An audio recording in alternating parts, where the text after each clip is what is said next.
Hello everyone. इस video में हम लोग बात करने वाले हैं कुछ ऐसे इंटरव्यूज़ के बारे में जो मैंने पर्सनली दिया है और उससे मैं क्या सीखी हूँ, मैं क्या एक्सपीरियंस की हूँ, ये यहाँ पे इस वीडियो में मैं आप सबके साथ शेयर करना चाहती हूँ। ठीक है, जब भी हम किसी इंटरव्यू के लिए जाते हैं तो किन किन बातों का ध्यान रखना ज़रूरी है, ये हम लोग ऑब्वियसली गूगल या जो भी ब्राउज़र का यूज़ करके नेट में सर्च ज़रूर करते हैं कि क्या है क्या नहीं है, क्या क्वेश्चन पूछे जा सकते हैं, या हम लोग के सीनियर्स से हम लोग बात करते हैं या जो जिनके रेफरेंस में जा रहे हैं उनसे एक बार बात करके ज़रूर पूछते हैं कि ये मतलब इनके बारे में क्या है नहीं है वगैरह, जितना भी डिटेल्स है सब। हेलो फ्रेंड्स, तो इस वीडियो में हमारा टॉपिक है इंटरव्यू के बारे में।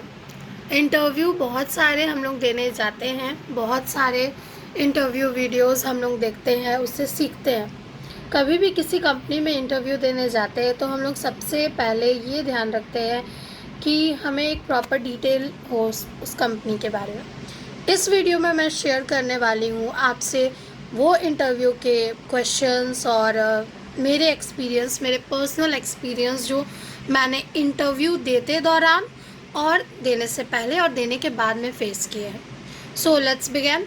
सबसे पहले मैं यहाँ बात करने वाली हूँ इंटरव्यू में जब हम जाते हैं तो उससे पहले हम लोग क्या सर्च करते हैं। हम लोग गूगल या कोई भी ब्राउज़र से उसके बारे में, वो इंटरव्यू में मीन्स क्या है नहीं है, वहाँ का पूरा डिटेल हम लोग लेते हैं। ठीक है, उसके बाद मीन्स वो कंपनी का या जो भी आप जिस चीज़ के लिए अप्लाई करें उसका, अगर आप किसी के रेफरेंस में जा रहे हैं तो उनका रेफरेंस नंबर और भी सारा डिटेल हम लोग तैयार रखते हैं क्योंकि वहाँ वो पूछ सकते हैं। ठीक है, और अगर किसी के रेफ़र में नहीं जा रहे रेफरेंस में तो आप अपने कहाँ से, किस जगह से आपको ये चीज़ के बारे में पता चला, आप कैसे जाने, कौन से साइट से या किन से, ये सब चीज़ के बारे में भी वो लोग क्वेश्चन करते हैं। तो ये सब भी आपको पता होना चाहिए। और किसी के रेफरेंस में जा रहे हैं तो उनका रेफरेंस नंबर और उनके सारे डिटेल। मैंने ज़्यादा तो इंटरव्यूज़ नहीं दिया, बट जितना दिया उससे मैंने बहुत कुछ सीखा है। तो इन दो चीज़ों का आप लोगों को ध्यान रखना है बरोबर, यानी कि रेफरेंस नंबर या फिर रेफ़र जो करते हैं उनका पूरा डिटेल्स, और अगर आप रेफ़र नहीं हैं तो आप कहाँ से आपको पता चला वो।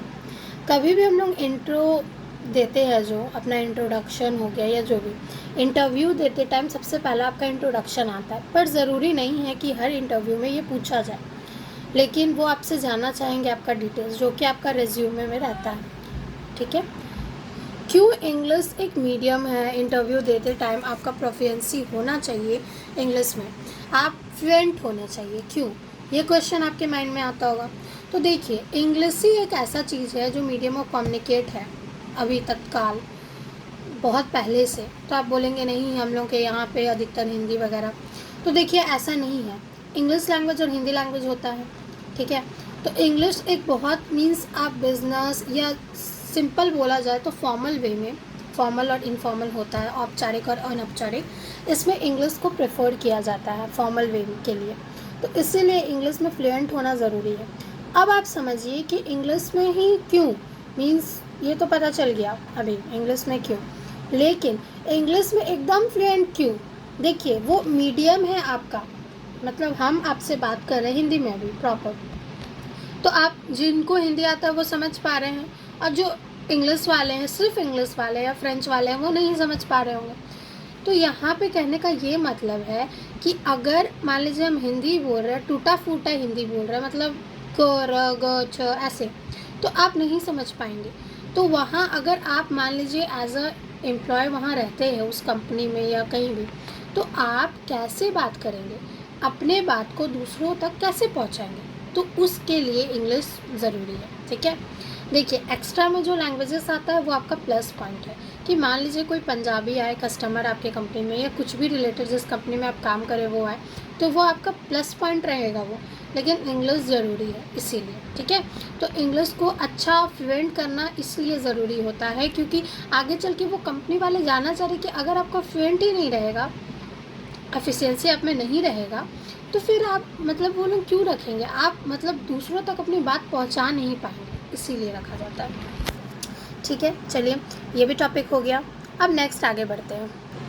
तो मेरा पर्सनल एक्सपीरियंस मैंने अब ये आप मज़ाक के तौर पे मैं नहीं लूँगी, ठीक है, बट मुझे उस टाइम लगा कि मुझे करना चाहिए, जो कि सही नहीं था, बिकॉज़ मैं एज़ अ स्टूडेंट हूँ, फिर एज़ अ टीचर हूँ, और यूट्यूब तो है ही साथ में, और भी बहुत सारा चीज़ है। खैर, उसके अलावा मैं मेरे फ्रेंड्स के साथ गई थी इंटरव्यू देने कॉल सेंटर में। मेरा फर्स्ट इंटरव्यू था कॉल सेंटर में। उसके बाद एक जगह मैंने मेरे लोकेशन में एग्रीको एक प्लेस है, वहाँ पे भी मैंने इंटरव्यू दिया था। वहाँ न्यूज़पेपर एडिटिंग वगैरह का था। तो ये 2 इंटरव्यू का मैं पहले बात करती हूँ। कोई भी इंटरव्यू में आपका पहले पेशेंस देखा जाता है। अगर आपका इंटरव्यू 1:30 में है या 2:30 में, मान लीजिए 2:30 में है, तो एग्जैक्ट 2:30 में नहीं लिया जाता है, वो लोग रुकवाते हैं। जैसे कि परसों मैंने एक इंटरव्यू दिया, तो उसमें वो मैम 1 आवर लेट आई। सिर्फ 1 आवर सिर्फ नहीं होता है, ये बहुत बड़ा बात होता है, क्योंकि मेरे को उसके बाद क्लासेस लेना था, बट वो लोग आपका पेशेंस चेक करते हैं इससे। तो सबसे पहला आपका की रोल है पेशेंस। ऑब्वियस से कोई भी इंटरव्यू का तैयारी करते हैं, तो इंटरव्यू को बहुत अच्छे से वो तैयारी करता है अपना इंट्रो के साथ, लेकिन आपका पेशेंस चेक किया जाता है कि आप उतना देर वेट कर पा रहे हैं कि नहीं, ठीक है। उसके बाद जब भी आप जाएंगे तो ग्रीट कीजिएगा, गुड आफ्टरनून या गुड इवनिंग मैम करके। उसके बाद don't be so panic mode, ठीक है। वहाँ पे आपसे पूछेंगे कि अपने बारे में इंट्रो दीजिए, जो कि आप लोग पूरा प्रिपेयर करके रखते हैं।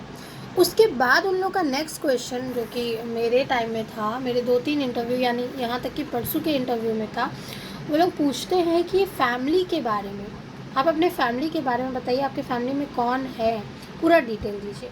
तो उसमें आप जब डिटेल देते हैं, तो उस दौरान वो आपका इंग्लिश चेक कर रहे हैं। आप सोचिए, उनको अभी तत्काल आपके फैमिली से क्या ये है, लेकिन वो आपका इंग्लिश फ्लुएंट है कि नहीं ये चेक कर रहे हैं। उसके बाद मेरे इंटरव्यू में, जैसे कि मान लीजिए ये जब सपोज़ एक ग्लास दे दिया गया था और बोला गया था कि इसका प्रॉपर्टीज़ मेरे को बताइए कि इस ग्लास का क्या क्या प्रॉपर्टीज़ है, ये एक क्वेश्चन मेरे से पूछा गया था इसके प्रॉपर्टीज़ के बारे में।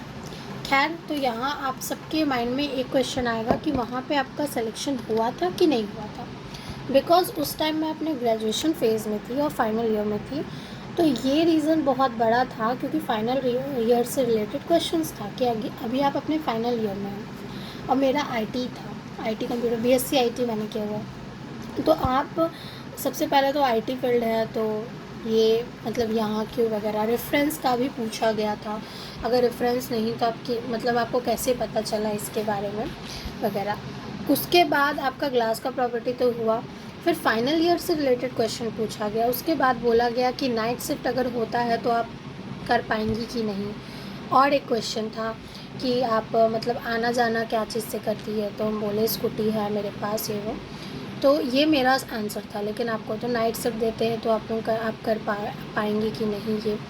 और फाइनल ईयर स्टूडेंट थे, तो ये बहुत बड़ा डिसएडवांटेज था।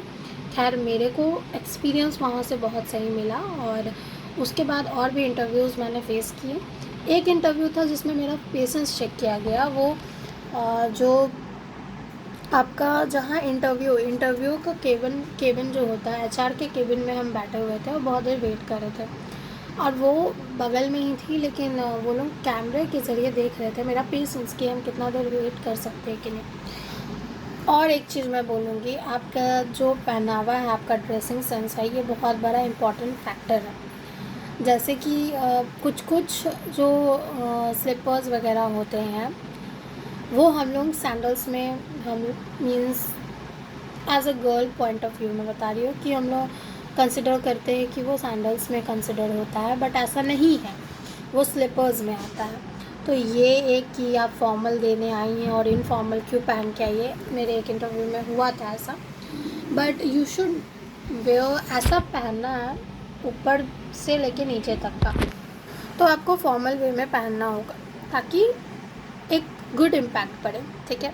कहीं भी आप इंटरव्यू देने जाएंगे तो आपका रेज्यूम बहुत अच्छे से रहना चाहिए। मीन्स रेज्यूम से ज़्यादा इम्पॉर्टेंट है आपका कि आप सामने क्या बोल रहे हो, लेकिन रेज्यूम भी रहना चाहिए, डिटेल्स रहनी चाहिए, और आपको अपने बारे में पता तो होना ही चाहिए पूरा डिटेल्स। साथ ही साथ आप जिस कंपनी के लिए अप्लाई कर रहे हैं या जिस प्लेस पे है उसके बारे में भी आपको पूरा पता होना चाहिए। याद रखिएगा, हमेशा ये क्वेश्चन अब नॉर्मल हो गया है फैमिली के बारे में, इंट्रो और ये सब। उसके अलावा आप में क्या अच्छाई है और क्या आप में बुराई है, ठीक है, ये चीज़ बहुत इम्पॉर्टेंट हो गया। मैं एक यहाँ पे ही मीन्स सॉरी मेंशन नहीं करूँगी कहीं का नेम, बट यहाँ की एक कंपनी है, वहाँ पे मैं इंटरव्यू वहाँ मेरा क्लियर हो गया था। अच्छा राउंड था, सारा हो गया। ग्रुप डिस्कशन था, पहले रिटन हुआ, फिर ग्रुप डिस्कशन हुआ, लास्ट में HR हुआ, क्लियर हो गया था। वहाँ पे बहुत देर बैठाया गया था। खैर अब वो पूरा दिन चल जाता है, और ये आप लोगों को भी पता है कि कोई चीज़ के लिए जाइएगा तो उसमें आपको टाइम लगेगा ही। तो लेकिन वो क्लियर हो गया था।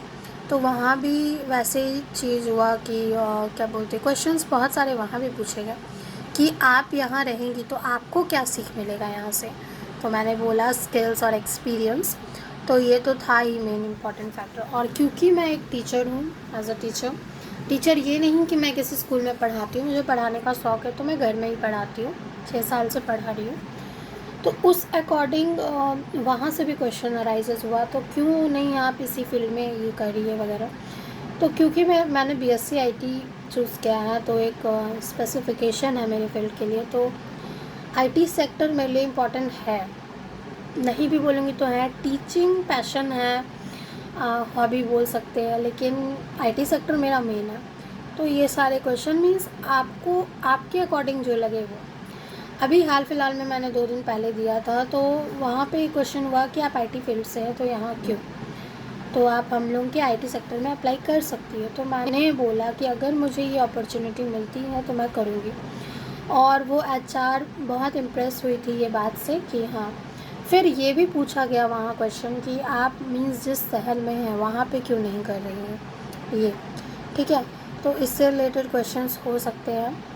उसके अलावा भी और बहुत सारे क्वेश्चंस हैं जो कि मेरे माइंड में। हाँ, हमेशा याद रखिएगा, आपका जो नाम है, आपका नाम बहुत बड़ा इम्पैक्ट है आपके लिए। तो आपका नाम से रिलेटेड क्वेश्चन पूछ सकते हैं वो लोग कि आपका नाम का मतलब क्या है, ठीक है। हम लोग बहुत सारे इंटरव्यूज़ देखते हैं, सीखते हैं, और जब इंटरव्यू के टाइम आता है तो सर्चिंग प्रोसेस हम लोग का ऑन रहता है। आप एक प्रॉपर पूरा सर्च करके कोई भी इंटरव्यू देने जा रहे हैं, आधा सर्च मत कीजिएगा और झूठ मत बोलिएगा, जो आप में है वो बोलिए। आप में अगर टैलेंट है, और हाँ बोल रही है, देखिए सामने वाला भी जो इंटरव्यूअर है वो उस पोजीशन पे है इसलिए वो इतना बोल्ड है। बट आपको ये नहीं कि लड़ाई करके आ जाइएगा, ऐसा नहीं बोल रहा है, लेकिन आपको भी पूरा बोल्ड रहना पड़ेगा ताकि आगे चल के आपका मीन्स सिलेक्शन, क्योंकि देखिए कहीं भी आपका कॉन्फिडेंट चेक करता है, ठीक है। तो ये सब हो गया। चलिए और कुछ क्वेश्चंस मैं देख ले रही हूँ जो मेरे को, जैसे एक इंटरव्यू में मेरे से पूछा गया था कि आप, जो कि आप लोग भी रिलेट करेंगे कि कहाँ का इंटरव्यू है, वहाँ बोला गया था कि कन्वेंस करना है। एक्चुअली 2 इंटरव्यू में, एक जगह जहाँ सिलेक्शन हो गया था वहाँ पे पूछा गया था, तो कन्वेंस करना है। आप कैसे कन्वेंस करेंगी, वो लोग लेना ही नहीं चाह रहे इस पर्टिकुलर, जस्ट सपोज़ हम ये टेक कर रहे हैं, या सपोज़ एक मोबाइल का ही ले रहे हैं, तो ये मोबाइल का ले रहे हैं, तो इसका अब इसके बारे में हम लेना ही नहीं चाह रहे, मेरे पास ऑलरेडी है बट आप बिक्री कर रही हो वगैरह, सेल एंड परचेस वाला था। तो ये क्वेश्चंस बहुत मतलब रहता है। और उसके अलावा अपना इंट्रोडक्शन एकदम ब्रीफ में दीजिए, जितना हो सके बताइए अपने बारे में, ताकि मेरे को इस रिज्यूम को देखना ना पड़े। तो ये कुछ क्वेश्चंस हैं जो कि मुझे याद तत्काल वे में आए हैं, तो मैं आपको बताई हूँ। नेक्स्ट वीडियो में मैं होप सो और लाऊंगी कंटेंट और आपको बताऊंगी मेरे पर्सनल एक्सपीरियंस के बारे में। यहाँ पे कुछ इंटरव्यूज़ में मेरा सिलेक्शन हो गया था, कुछ में नहीं हुआ था, जो कि ये तो चलता रहता है। इंटरव्यूज़ बहुत सारे आएंगे जाएंगे। आपको याद रखना है कि जस्ट बी योरसेल्फ, आपको वहाँ झूठ नहीं बोलना है, जो आता है उसको अपने रेज्यूमे में डालिए, एक्स्ट्रा कुछ भी मत डालिए, क्योंकि वहाँ से क्वेश्चंस बहुत पूछा जाता है। आपको सबसे इम्पॉर्टेंट है जहाँ अप्लाई करें वहाँ के बारे में जानना, और साथ ही साथ आपको अपने बारे में जानना, और आप क्यों वहाँ है, आपसे उनको क्या बेनिफिट मिलेगा। सबसे इम्पॉर्टेंट, आपसे उनको क्या बेनिफिट, आपको उनसे तो मिल ही रहा। और उसके बाद अगर मान लीजिए कि आपको एक क्या बोलते हैं अगर आप एक टीम में रहती हैं, तो टीम मेंबर के अकॉर्डिंग आप कैसे कंट्रीब्यूट करेंगी, और एक क्वेश्चन टीम मेंबर से रिलेटेड कि अगर आप उस टीम की लीड पोजीशन पे हैं तो आप कैसे अपने टीम मेंबर्स को कंट्रीब्यूट करेंगी, साथ देंगी, और ऐसा क्वेश्चंस आता है। ठीक है, तो बहुत सारे जॉब अपॉर्चुनिटीज़ मिलते रहेंगे लाइफ में, मिलते भी हैं। याद रखिएगा, ये बैक मत कीजिएगा, ये प्रॉब्लम करता है। पहले कहीं ज्वाइन कीजिए, एज अ फ्रेशर कहीं ज्वाइन कीजिए, करते रहिए, फिर आपका स्टेप बढ़ते रहेगा। ठीक है, होप सो आप लोगों को वीडियो पसंद आएगा। मैं और भी वीडियोस इस तरीके के लाऊंगी, अगर आप लोगों को मीन्स ये वीडियो पसंद आता है तो, और नहीं तो फिर तो देखा जाएगा, मन करेगा तो ले आएंगे।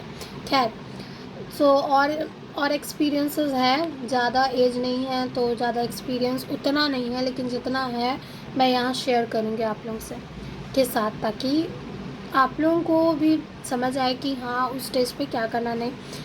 एज अ फ्रेशर सबको एक बकी रहता है बहुत ज़्यादा। खैर, वीडियो को एंड करते हैं यहीं पे। Hope so you like the video, और प्लीज़ आप लोगों को अगर मोर अपडेट्स चाहिए होंगे तो आप लोग लाइक और सब्सक्राइब कीजिए मेरे चैनल को, और ढेर सारा अपना प्यार दीजिए। Thank you guys, bye bye.